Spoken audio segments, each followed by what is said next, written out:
Alright,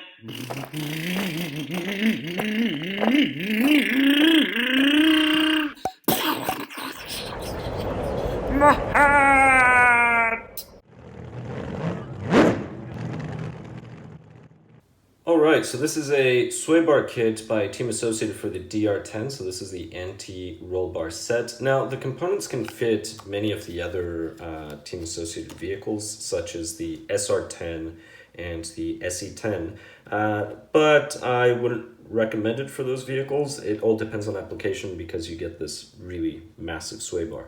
That's the reason why. This is probably about 3 millimeters, which is enormous. Now, you do get a lot of hardware. Some of it's on camera, some of it is not.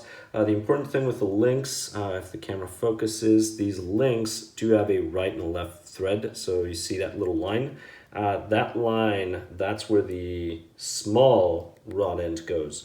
So you've got these two different sizes. So the one with the smaller hole, this one over here, that one goes on that side. So I'm going to go ahead and put these together, and then I'm going to show you how this goes. So again, the line is a left thread, so in order to tighten this, you have to go left.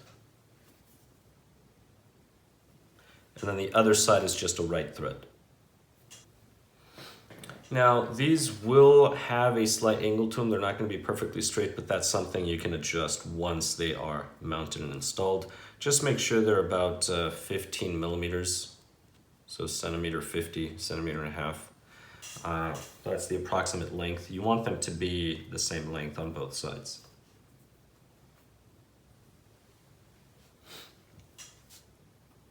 All right, there is link number 2. All right, so in the bag of hardware, you will find some little presser screws, some little set screws or grub screws. And there's going to be 2 different ones. I'm going to grab these larger ones. These larger ones are... These are actually the wrong ones. They're too big for this. It's the small ones. So let's go ahead and grab the smaller ones. And these already have the thread lock compound, so that's good. We'll go ahead and just drive these in, but not all the way. Just as soon as I see it, then I back it out a little, because that will go on the sway bar. And then when you mount them on the sway bar, I'm gonna go ahead and mount them. You're not going to push this out, you're not going to push this to the edge. You actually want to be about 1 millimeter before you get to the top. Let's see, so let me use this. And you will be doing the same for both.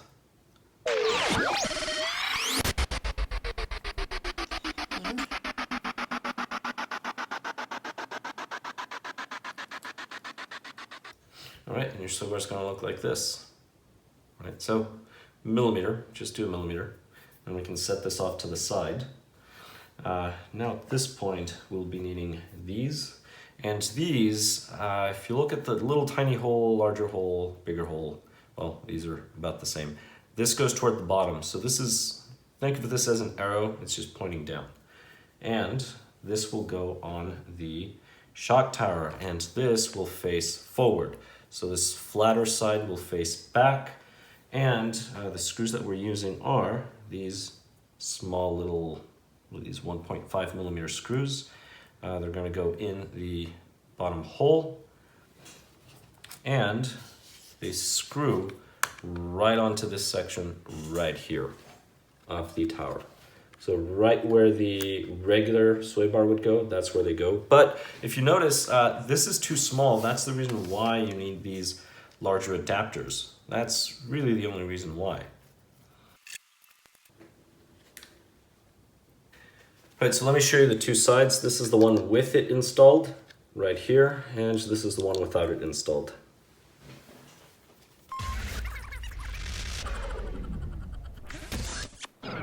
All right, now both of them are installed. So now what you need to do is you need to put the sway bar, and the sway bar will go right in through here and will fit right in those 2 little channels. Right in there. Now make sure that you go over your links.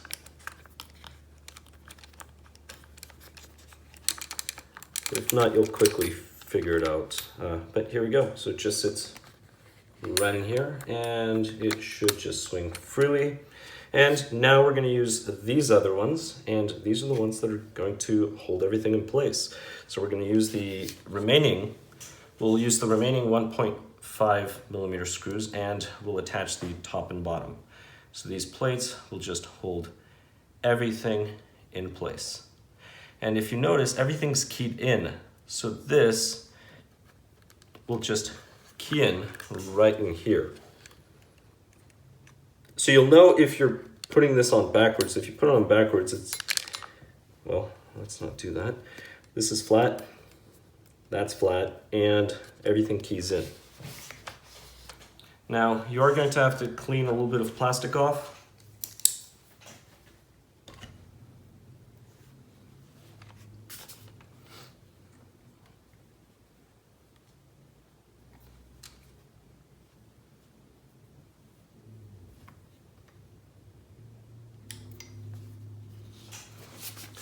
All right, so let me show you what it looks like with and without.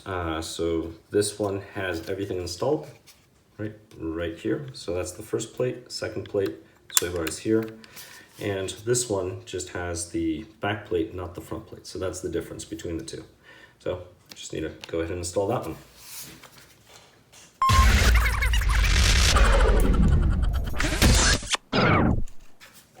All right, and those large grub screws, those go in these large holes right here on this mount, and the only thing they are for is to adjust any plate on the sway bar, which, to be honest, doesn't really have any on my particular kit, but I'm gonna put them in there anyway, because I do want this to move freely, which it does, and it doesn't sway left and right, so this looks pretty good. So I'm just gonna set them in there just to keep them.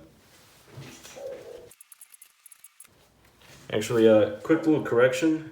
These are too big for those holes, so I have no idea. Yeah, it calls 3M by 5 millimeter. These are not 3M, these are much larger. The grub screws that I ended up getting, these look like 4 millimeters. According to the instructions manual, I should have gotten 4 3 millimeters, and I did not. So that's either a mistake in the print, a mistake in the build, I have no idea. All right, you're gonna have these screws. This you can just set off to the side, you're not gonna need it. And you have all of these spacers. I think if you wanted to, you could actually use them to space here, but we're not gonna use them for this build. So now the only thing that we have to do with this is, if you look at this little knob in the arm right here in the rear, that's where this will clip on. So all you do is you just grab this,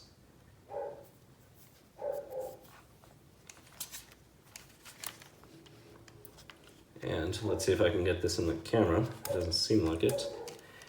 Here we go. All right, so you're gonna grab this, and this will just clip on right in there. So you're gonna slide it. Once it's there, you can actually just use a flathead screwdriver. Oh, I missed. Let me do it off camera.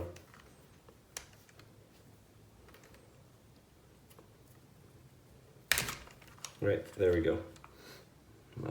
Yeah, I can't really see a way to show you on the camera. Well, maybe. Let's try this one, see if I can manage to do it on camera. See if I can get this to focus. No? All right, well, anyway, I'm just sliding the link in there. There's a gap to slide in here. And then I'm just taking a flathead screwdriver, driving it, just putting it behind, and then I'm just prying this on. That's all I'm doing. That's it. And then this will just link on here. Go ahead and straighten that out. Perfect. And then for this, you can just use some pliers.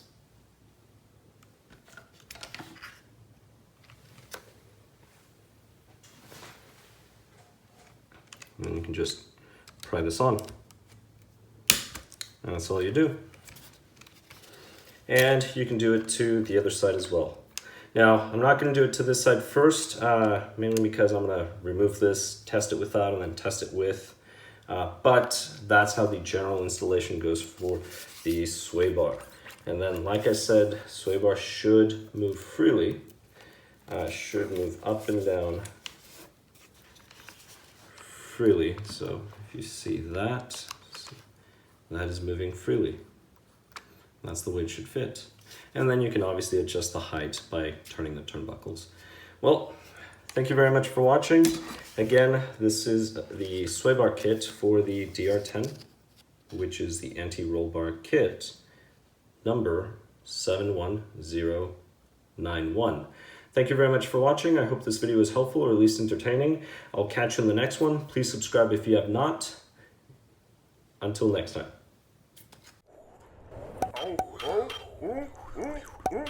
What? Oh, my hair! My tongue! My rod!